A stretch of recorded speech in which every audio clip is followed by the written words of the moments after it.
I feel like I'm living in some sort of gamer utopia fantasy at the moment. Go back 5 years and imagine a world where a Baldur's Gate 3 gets made, it's one of the best-selling games of its time, and a title like Suicide Squad, a total cash grab, live service appealing to the lowest common denominator, that ends up being a total failure. 5-6 years ago, you would have assumed that sort of game would be an instant hit. But things seem to be changing. You wouldn't have needed a crystal ball to assume that Suicide Squad would have been a total flop, but there was probably still that lingering bit of doubt, maybe even some hopium from fans of Suicide Squad, these sorts of games, with there maybe being a narrative along the lines of, oh, people online whinging about this game, calling it trash. They're just a very loud minority. There's a lot of fans of DC and Suicide Squad, and they're going to be quietly enjoying the game. There was a little bit of that on Twitter, the Suicide Squad subreddit, but it seems that common sense has prevailed. People didn't buy the game because, I mean, not many of these live service games these days do you have to shell out $70 and then you get to go in and play. There's microtransactions, battle passes, and supposedly they'll update it with content and such. But that sort of means that there's a big barrier to entry. And Warner Brothers obviously wanted their cake and to eat it too. They wanted the $70 up front, but they expected to retain players. And it's really only going to be with retention of players that they continue to update the game. That doesn't seem likely now. They've acknowledged it was a total flop. And that's just going to kill all confidence for anyone to invest in the game. A standard has been set with other titles like Marvel's Avengers, very similar to this in some ways, that does suggest that if a game is not doing well with players, the devs, the publisher, they're not going to recommit to it and go, you know what, let's make this really good, like say a Cyberpunk, even a Final Fantasy 14, if we want to talk a real live service, where they will put in that effort, try and improve the game and then bring in players again. It's obvious that a lot of these publishers will not do that, and if it's bad, they'll just totally drop it. They'll go, you know what, we've taken in $70 from a few suckers, we'll just move on to the next one. Fuck the players that we've basically ripped off. That seems to go on quite a bit, and maybe I shouldn't be dancing on people's graves, but I have to say I am not disappointed by this news. I'm quite happy about it. I was always hoping that this game would fail, and it's not because I like gaming to fail, it's because I want to see the games that not only I enjoy, but I feel are best for the industry and will carry this medium going forward. I want to see them succeed. So a world where Baldur's Gate 3, even Hogwarts Legacy, by the same publisher, by the way, which is kind of ludicrous because Hogwarts Legacy does really well as a single-player game. I think it was the best-selling game of last year. What did Warner Brothers say after that? Did they go, you know what, we're going to reflect maybe this whole live service push that we've been doing with games like Suicide Squad, many others as well? Did they go, we're going to learn from Hogwarts Legacy and reinvest in single player? No, they started talking about how it's all going to be live service going forward. And the sad reality is, I wouldn't be shocked if a sequel to Hogwarts Legacy had live service elements in it. Because the truth is, and we're all going to hate hearing it, even if Hogwarts Legacy was the best-selling game of last year, it probably still made a fraction of the revenue of the more successful live services, the Fortnites, maybe even the Destiny 2s, even though that game's not doing so well. The box copies just don't mean enough. It's very unfortunate. It's like World of Warcraft. I believe the subscription numbers are lower than ever, but the revenue is higher than ever because there's microtransactions in there. You can kind of pay to win. All of that crap. So Warner Brothers don't seem to care. Even if they make a game that reviews well, like Hogwarts Legacy, everyone loves it, their instinct is to go back to live services. But the positive for us as gamers, it took them, what, like 9 or 10 years to shit this thing out, to get Suicide Squad out into the public. It obviously went through some sort of development hell. I'm not sure if they went straight into this after Arkham Knight, or maybe they tried some things and eventually Warner Brothers said, nope, you're doing this, it's going to be live service, you've got to bring in that recurring revenue. If it was that kind of story, I don't know, but it's clear they lost a lot of money, they wasted a lot of money, And even if you're not going to make absolutely all of the money, hundreds of billions of dollars with the Hogwarts Legacy, at least it's somewhat of a safe bet. If Rocksteady have just made another single-player title, even just a Suicide Squad single-player title, maybe that could have been interesting. I enjoyed the Arkham games. I was probably ready for something different, not more of the same. Arkham Origins, around that sort of time is when it was starting to feel maybe a little stale, so they could have done something different, but just along the same lines. I'm sure something like that would have done reasonably well, and I guess we can hope from here, given there's been a few of these kind of failures. Sony had recent success with Helldivers 2, and I haven't played it, but I hear it's a live service that's doing pretty well. I don't think these games are necessarily going to go anywhere, but hopefully there's at least going to be a balance. It's not just going to be 100% live service every single player game. It has to be turned into some sort of live service factory, and that's all it is. Surely with the success of some of these single player titles, Baldur's Gate 3 has like 650k players each day actively on Steam, I believe, at one time. It's massively retaining players, and it doesn't have to force people into it with nonsense like daily login rewards, all of that sort of crap. It's just fun, it's got replayability, and that's why people keep coming back to it, because it's designed around fun. Those players, they're actively playing, so they're going to be recommending it to more and more friends. They bring those people in who've probably never played an RPG before, so you can still get recurring revenue from that sort of stuff. It doesn't have to be from the scumminess, and I just hope that there's some learnings from this, that it does shift the industry just a little bit. Probably totally coping. I imagine that Warner Brothers will blame the devs, blame the studio. You know what, this is just an out there. It only did badly because we weren't hands-on enough. The next studio will just crack the whip and make sure they do a much better job next time. It'll still be a live service the next game, and we'll collect all of the money. That's just always been Warner Brothers' attitude. I've probably said this in the past, but I've got a real sore spot with Warner Brothers. They ruined one of my favorite games of all time. That actually was a live service in some ways. It was the Lord of the Rings Online, a bit of a niche game in the grand scheme of things, but it was so good when it released. It was very much like the books. It wasn't even trying to copy the movies. It was like the Lord of the Rings stories, the books. And within the game, it had so much integrity. It was really, really true to Tolkien's universe. The community was fantastic, not because I never believed the idea that, oh, in this very special game, everyone's nice just because. It's because of this game.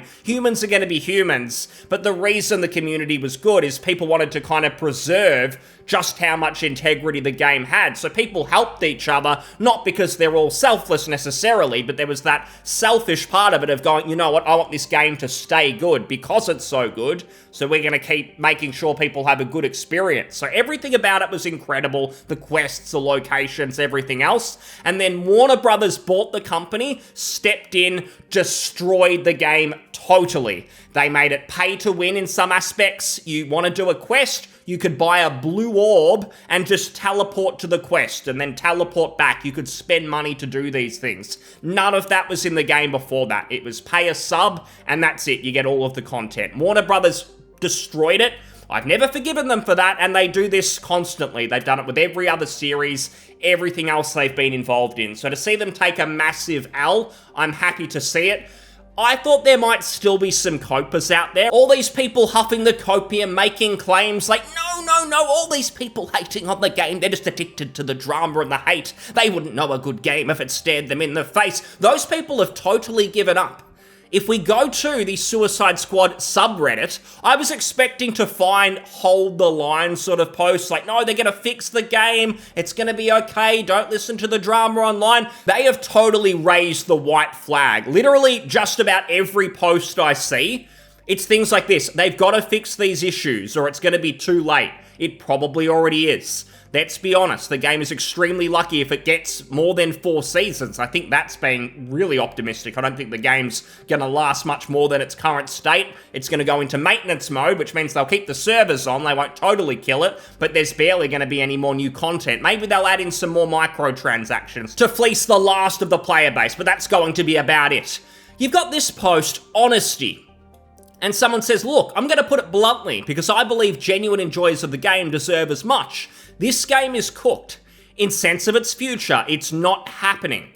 Of course, there's the slim chance for a turnaround, but we all know Warner Brothers and DC would rather just invest into a separate IP that has more of a chance of a successful launch and stable income generation than this one, which is a risky gamble in its current state. And yeah, Warner Brothers are just going to bank on people looking at the next shiny thing and just losing their mind when it comes to any prior lessons that they should have learned.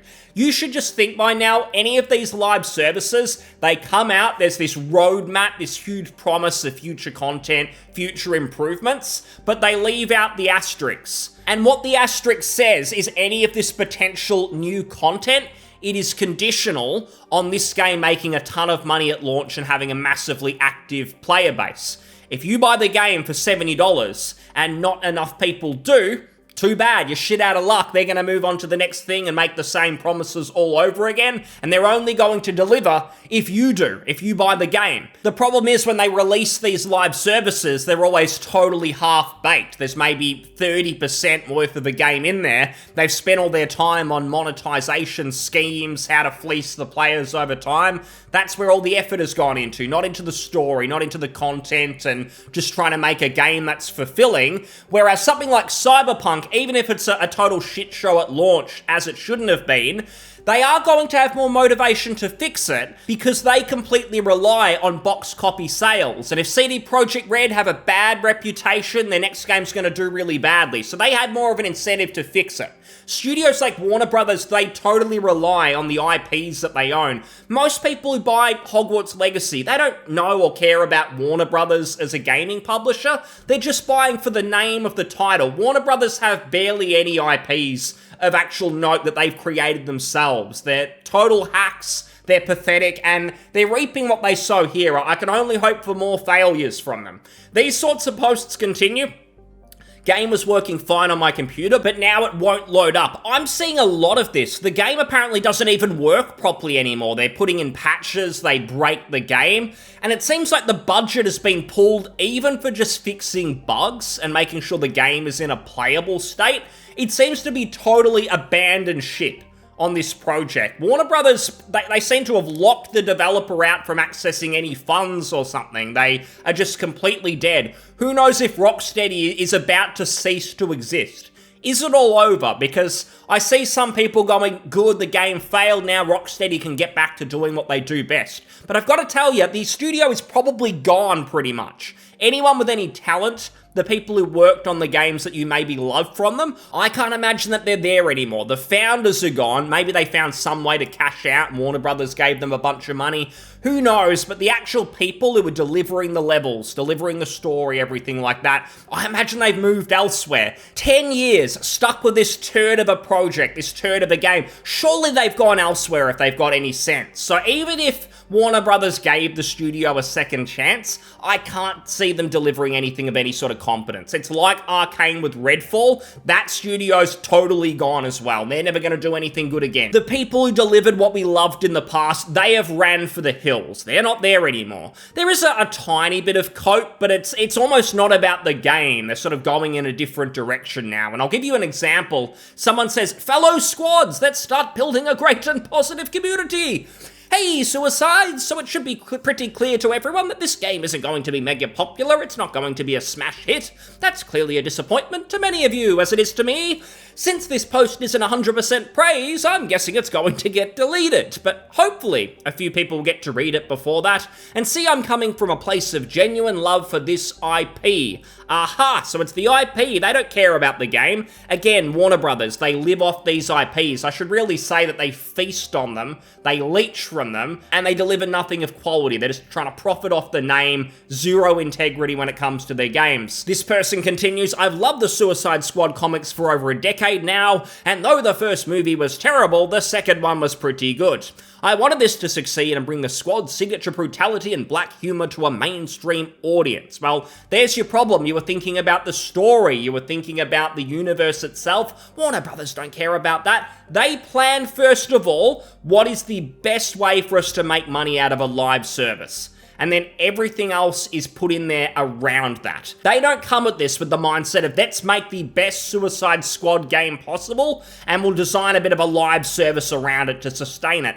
Absolutely not. The game is conceived with psychologists in the room, accountants with spreadsheets. They figure out with a whole bunch of metrics, data analytics, how can we make the most money possible? And during those discussions, maybe they identify that using some of these IPs like Suicide Squad, that's a good bet. Maybe it's popular at the time when they first started making it 5, 6, 10 years ago, whatever it was, and they build from there. There is absolutely zero passion on these projects. Anything that goes in there that is actually good quality content, it is despite everything I mentioned. The accountants, their spreadsheets, all of that crap. People try and put in good stuff. I'm sure some of the developers had good intentions, but they're banging their head against the wall. And anytime they try and do something interesting, they're going to be overruled if it gets in the way of the live service money machine. So this person, they're trying to cope. It's not working because they can't even praise the game. They're just talking about Suicide Squad as an IP. This continues. Suicide Squad's latest patch, it made the game worse, fan says. They're not going to fix it. The budget is long gone. And then someone who is understandably upset, why am I seeing Warner Brothers not happy? I paid £100 for this game that is bollocks and unplayable. Remember that there are some people who paid extra to get into this dumpster fire of a game early. They actually paid extra just to have Warner Brothers give them the middle finger and tell them, yeah, thanks for paying, but not enough people jumped in with you. Here's the middle finger, we're gonna move on. This person is like an NFT enjoyer who's just had reality hit them on the head. The rug has been pulled. They've lost their money. They've been totally fleeced.